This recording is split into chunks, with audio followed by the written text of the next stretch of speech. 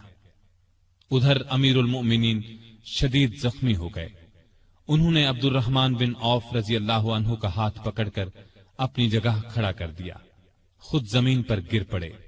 لوگوں نے نماز سے فارغ ہو کر دیکھا، جن مسلمانوں کو ابو لؤلؤ نے زخمی کیا تھا ان میں سے 7 دم توڑ چکے تھے، باقی بہت زیادہ زخمی نہیں ہوئے تھے۔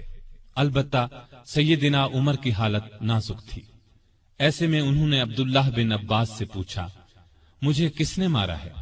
انہوں نے بتایا، مغیرہ بن شعبہ کے غلام ابو لؤلؤ نے۔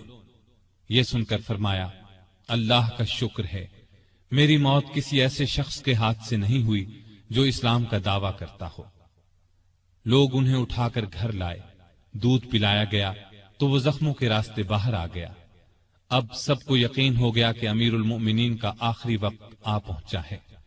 لوگ غم سے نڈھال ہو گئے، ان سے ملنے کے لیے آنے لگے۔ ایک نوجوان ایسے میں ملنے آیا، اس نے کہا، اے امیر المؤمنین، آپ اللہ کی بشارت سے خوش ہو جائیں، آپ ان اصحاب میں سے ہیں جو بہت پہلے اسلام لائے اور رسول اللہ کے ساتھی بنے۔ خلیفہ بنائے گئے تو آپ نے انصاف سے کام لیا، پھر آخر آپ کو شہادت نصیب ہو گئی۔ یہ سن کر سیدنا عمر نے فرمایا، اے بھتیجے، اللہ کرے یہ چیزیں میرے گناہوں کے برابر برابر ہی ہو جائیں، مجھے کوئی عذاب ہو نہ ثواب۔ مطلب ان کے کہنے کا یہ تھا کہ بس عذاب سے بچ جاؤں۔ وہ نوجوان واپس جانے لگا تو سیدنا عمر فاروق رضی اللہ عنہ کی نظر اس کی چادر پر پڑی جو زمین کو چھو رہی تھی۔ اس نازک حالت میں بھی انہیں شریعت کا اس قدر پاس تھا کہ فرمایا، اس نوجوان کو واپس بلاؤ۔ اسے واپس ان کے سامنے لایا گیا تو فرمایا، اے بھتیجے، اپنا تہبند اونچا باندھو، اس سے کپڑا بھی صاف رہے گا اور تمہارے رب کے نزدیک یہ پرہیزگاری کی بات بھی ہے۔ سیدنا ابن عباس رضی اللہ عنہ نے ان کا مرتبہ اور نیکیاں بیان کی تو فرمایا، اللہ کی قسم، اگر میرے پاس دنیا بھر کا سونا ہوتا تو اس سے پہلے کہ میں اللہ کے عذاب کو دیکھوں میں اسے اللہ کی راہ میں دے دیتا، یعنی عذاب کے خوف سے سارا سونا خیرات کر دیتا۔ اس کے بعد اپنے بیٹے عبداللہ کو بلایا، ان سے پوچھا کہ مجھ پر کتنا قرض ہے۔ انہوں نے حساب لگا کر بتایا، 86,000 درہم۔ اس پر انہیں کچھ ہدایات دی۔ آخر میں فرمایا، اس قرض کو میری طرف سے ادا کر دینا۔ اس کے بعد فرمایا، ام المومنین عائشہ صدیقہ رضی اللہ تعالی عنہا کے پاس جاؤ اور کہو، عمر بن خطاب آپ کو سلام کہتا ہے اور اپنے 2 ساتھیوں یعنی نبی کریم صلی اللہ علیہ وسلم اور ابو بکر کے ساتھ دفن ہونے کی اجازت چاہتا ہے۔ عبداللہ بن عمر عائشہ صدیقہ کی خدمت میں حاضر ہوئے۔ وہ اس وقت سیدنا عمر کے صدمے میں رو رہی تھی۔ ان کا پیغام سن کر فرمایا، یہ جگہ میں نے اپنی قبر کے لیے رکھی تھی، لیکن اپنے آپ پر عمر کو ترجیح دیتی ہوں۔ سیدنا عبداللہ یہ جواب سن کر واپس آئے اور سیدنا عمر کو ان کا جواب بتایا۔ آپ نے اللہ کا شکر ادا کیا، پھر فرمایا، میں مر جاؤں تو میرا جنازہ اٹھا کر وہاں لے جانا اور انہیں سلام کر کے ایک بار پھر عرض کرنا، عمر بن خطاب اجازت طلب کرتا ہے، اگر اجازت دے دیں تو مجھے اندر لے جا کر دفن کر دینا، اور اگر انکار کر دیں تو عام مسلمانوں کے قبرستان میں دفن کر دینا۔ حالت جب زیادہ نازک ہو گئی تو فرمایا، خلافت کا حقدار عثمان، علی، زبیر، عبد الرحمن بن عوف اور سعد بن ابی وقاص رضی اللہ عنہم سے زیادہ کسی کو نہیں سمجھتا۔ رسول اللہ صلی اللہ علیہ وسلم بھی وفات تک ان سے خوش تھے۔ ان میں سے جسے خلیفہ چن لیا جائے اس کی اطاعت کرنا۔ پھر اپنے بعد ہونے والے خلیفہ کو وصیت کی کہ مہاجرین اور انصار سے اچھا سلوک کرنا، جو لوگ ہماری پناہ میں آ گئے ان کی جانوں اور مالوں کی حفاظت کرنا، ان سے کیے ہوئے ہر عہد کو پورا کرنا۔ آپ 27 ذی الحج 23 ہجری کو زخمی ہوئے۔ 3 دن بعد 1 محرم 24 ہجری کو وفات پائی اور شہادت کے درجے پر فائز ہوئے۔ اس وقت عمر 63 سال تھی۔ جنازہ چارپائی پر رکھا گیا تو چاروں طرف لوگ جمع ہو گئے۔ سیدنا علی رضی اللہ عنہ آئے تو فرمایا، اللہ آپ پر رحم فرمائے، آپ نے کوئی ایسا شخص نہیں چھوڑا کہ اللہ کے سامنے جانے کے لیے مجھے اس کے عمل آپ کے عمل سے زیادہ پسند ہو۔ اللہ کی قسم، مجھے امید تھی کہ اللہ آپ کو آپ کے دونوں ساتھیوں کے ساتھ رکھے گا، اس لیے کہ میں اکثر رسول اللہ صلی اللہ علیہ وسلم کو اس طرح فرماتے ہوئے سنا کرتا تھا، میں گیا اور ابو بکر و عمر گئے، میں داخل ہوا اور ابو بکر و عمر داخل ہوئے، میں نکلا اور ابو بکر و عمر نکلے۔ جنازہ حضرت صہیب رضی اللہ عنہ نے پڑھایا۔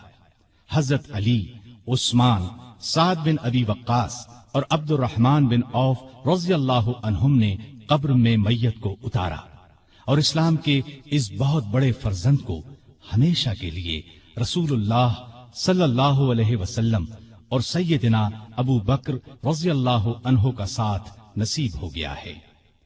سیدنا عمر رضی اللہ عنہ نے کئی شادیاں کی، ان سے 8 یا 9 لڑکے، 4 یا 5 لڑکیاں ہوئیں۔ مشہور بیویوں کے نام یہ ہیں: زینب بنت مزعون رضی اللہ عنہا، عاتقہ بنت زید رضی اللہ عنہا، ام حکیم بنت حارث رضی اللہ عنہا، ام کلثوم بنت علی رضی اللہ عنہا۔ اولاد میں سے حفصہ، عبداللہ، عبید اللہ اور عاصم رضی اللہ عنہم بہت مشہور ہیں۔